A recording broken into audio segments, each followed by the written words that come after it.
CBI अदालत में कहती है कि मनीष रंजन को जमानत दे दी जाए। वो सीबीआई जांच एजेंसी के तौर पे नहीं, बल्कि मनीष रंजन के पॉकेट में रहते हुए मनीष रंजन के जमानत की पैरवी कर रही है। जो FIR 14/2026 को रजिस्टर्ड हुआ था PH चित्रगुप्त नगर, और उससे जो कंसिक्वेंशियल इन्वेस्टिगेटिव प्रोसीडिंग्स हुई, उन सारी चीज़ों को ट्रांसफ़र किया गया। अदालत कार्रवाई कर सकती है। Court is not expected to be a silent spectator. अदालत ने हम लोग सबों की बातें काफ़ी गंभीरता से, काफ़ी संजीदगी से सुना। सीबीआई का कोई अस्तित्व नहीं नजर आ रहा। सीबीआई ने जिस तरीके से इन्वेस्टिगेशन किया है अभी तक, सीबीआई ने क्या किया, यह केस राज्य सरकार के द्वारा सीबीआई को ट्रांसफर कर दिया गया। नमस्कार, मेरा नाम प्रिंस मिश्रा है। आप स्वराज पोस्ट देख रहे हैं। नीट मामले में जो है मनीष रंजन की आज पेशी होनी थी, उनके ऊपर कोर्ट जो है सुनवाई कर रही है। हालांकि अब जो है सुनवाई टाल दी गई है। अब सुनवाई जो है 11 और 12 मार्च को होगी, और आज से जो है कोर्ट 5 तारीख तक जो है बंद होगी। और इसी दौरान जो है सीबीआई ने जो हलफनामे में जो उन्होंने बात कही है, और जिस तरीके से कोर्ट लगातार जो है सीबीआई को फटकार लगा रही थी और कह रही थी कि आप लोग जो है पोक्सो एक्ट के तहत जो है आप लोगों ने केस दर्ज क्यों नहीं किया, उस पर जो है आज लिखित जवाब उन्होंने दिया है। और उन्होंने जो पीड़िता के जो वकील है, उन्होंने स्पष्ट रूप से कहा है कि जो सीबीआई ने लिखित तौर पे जवाब दिया है उसमें संतोषजनक जवाब नहीं है। पहले वकील क्या कुछ करे, सुनवा रहे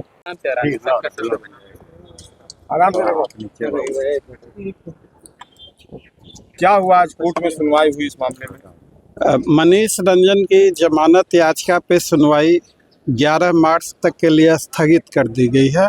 जमानत पर आज कोई फैसला नहीं हुआ। इस केस में सीबीआई के बारे में कहते हैं कि माननीय सुप्रीम कोर्ट ने सीबीआई को पिंजरे वाला तोता कहा, और सीबीआई के एसपी रैंक के अफसर इस केस में सीबीआई का जो कंडक्ट है वो देखने के बाद ऐसा लग रहा है कि सीबीआई जैसे मनीष रंजन के पॉकेट में सीबीआई का कोई अस्तित्व नहीं नजर आ रहा। सीबीआई ने जिस तरीके से इन्वेस्टिगेशन किया है अभी तक, सीबीआई ने क्या किया, यह केस राज्य सरकार के द्वारा सीबीआई को ट्रांसफ़र कर दिया गया। सीबीआई ने इस केस में एक अलग से FIR दर्ज किया। जो केस ट्रांसफ़र किया गया राज्य सरकार के द्वारा, उस केस में पॉक्सो एक्ट की भी धाराएं लगी थी। सीबीआई ने जो दूसरा FIR किया, उस केस में पॉक्सो एक्ट की धाराएं जानबूझकर नहीं लगाई। अगर लड़की की उम्र 18 साल से कम है, सीबीआई के पास लड़की का डेट ऑफ बर्थ के तौर पे मैट्रिकुलेशन का सर्टिफिकेट है, और बात सेक्सुअल इंटरकोर्स से रिलेटेड है, पोस्टमार्टम रिपोर्ट चीख के कह रही है कि उसका बलात्कार हुआ, प्राइवेट पार्ट क्षत हो गया, FSL रिपोर्ट ह्यूमन सीमन की बात कर रही है, लड़की माइनर है स्कूल सर्टिफिकेट के मुताबिक, और उसके बावजूद अगर सीबीआई पॉक्सो एक्ट की जो धाराएं लगी हुई थी उन धाराओं को हटा दिया, मतलब सीबीआई पॉक्सो एक्ट के होल पर्पस को डिफीट और फ्रस्ट्रेट कर दिया। सीबीआई अदालत में कहती है कि मनीष रंजन को जमानत दे दी जाए।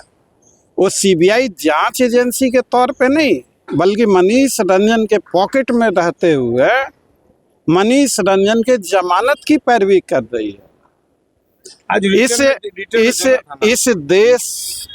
इस देश की हर बेटी निर्भया के इंसाफ की बात कर रही है। हमें यह नहीं पता कि सीबीआई वालों की बेटियां उनसे पूछती हैं या नहीं कि इस केस में इंसाफ होगा या नहीं। इस केस में जिस तरह से सीबीआई अनुसंधान कर रही, यह काफ़ी शर्मनाक, काफ़ी दुखद। हम लोगों ने इसके विरोध में ऐतराज़ जताया है। हम लोग इस केस में हर जिम्मेवार पुलिस ऑफिसर जैसे हेमंत कुमार झा, रोशनी कुमारी, डॉक्टर अनु कुमारी, एएसपी अभिनव कुमार, एसएसपी कार्तिकेय जी और डीजीपी विनय कुमार, सीबीआई के जो एएसपी रैंक के ऑफिसर हैं पवन कुमार श्रीवास्तव, इन पर साक्ष्यों और सबूतों के साथ छेड़छाड़ करने का मुकदमा चला रहे हैं। और उस पे हम लोग कानूनी कार्रवाई, क्योंकि यह लोग कानून से ऊपर नहीं है। यह सीबीआई पॉक्सो एक्ट जो धाराएं लगी हुई थी, सीबीआई को पावर ही नहीं है कि पॉक्सो एक्ट की धाराएं वो हटा दे। एक ऐसा केस जिस पे नजर हमारे देश की लाखों करोड़ों बेटियों की है। हमारे पड़ोस की बेटियां पूछती हैं कि अंकल इस केस में इंसाफ होगा कि नहीं होगा। आश्चर्य है। आपने कोर्ट से क्या डिमांड किया कि इनके खिलाफ एक्शन लिया जाए? हमने डिमांड रखा है, हमने दरखास्त भी दी है। कोर्ट ने काफ़ी सख्ती से इन सारी चीज़ों को अपने ऑर्डर में नोट किया है। सीबीआई ने लिखत में जवाब दिया है और इन सारे चीज़ों पे कोर्ट ने भी इसे काफ़ी गंभीरता से लिया।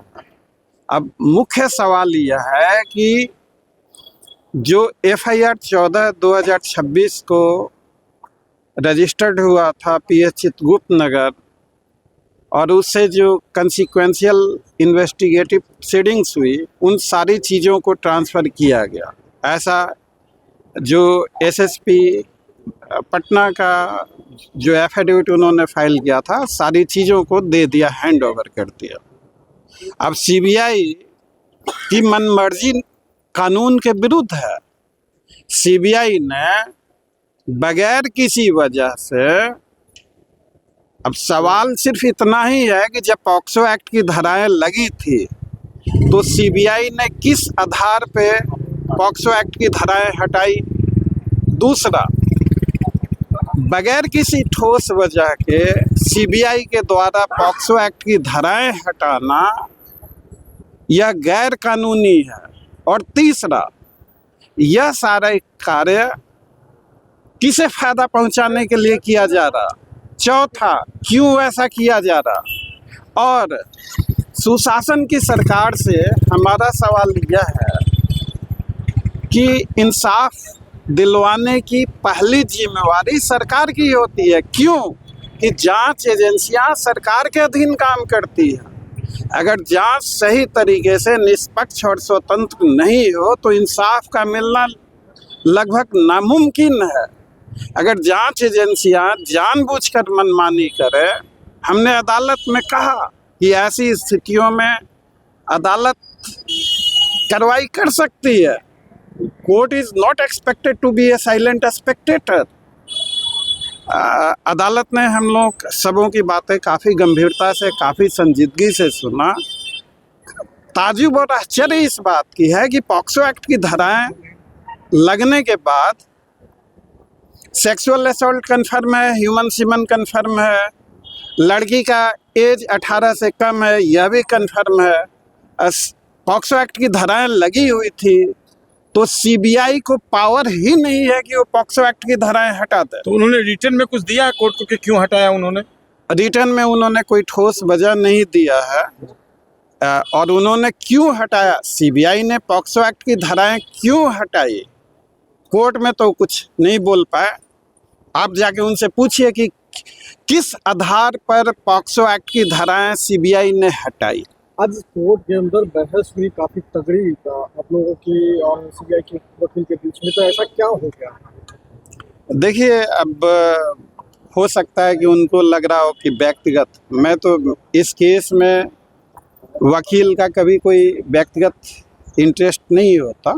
वकील अदालत की मदद करता है, कोर्ट को असिस्ट करता है। सीबीआई के वकील ने बीच में इस तरह से इस बेरुखी से जो कि काफ़ी अब मैं उससे ज़्यादा नहीं कहूँगा, वो चीज़ें नहीं होनी चाहिए थी, उन्होंने ऐसा किया, उनकी समझदारी इतनी ही है। अब मैं क्या उस पे ये argument दो, के दौरान दो, दो वकील आपस में बहस करते हैं, उनका व्यक्तिगत कुछ नहीं होता। अगर अदालत में बहस करते हुए किसी वकील को मिर्ची लगती है तो यह उनकी अपनी व्यक्तिगत समझदारी है, मैं इस पर कुछ कमेंट नहीं करना चाहूँगा। तो आपने सुना किस तरीके से जो है सीबीआई जो है मनीष रंजन को बचाने की कोशिश कर रही है और लगातार सीबीआई कर रही है कि मनीष रंजन को जो है बरी कर दिया जाए। ये आरोप जो है पीड़िता के जो वकील हैं उनका है। फिलहाल इस वीडियो में आपकी क्या प्रतिक्रियाएं होती है कमेंट बॉक्स में जरूर बताइएगा। बने रहिएगा स्वराज पोस्ट पर, तब तक के लिए बहुत बहुत शुक्रिया।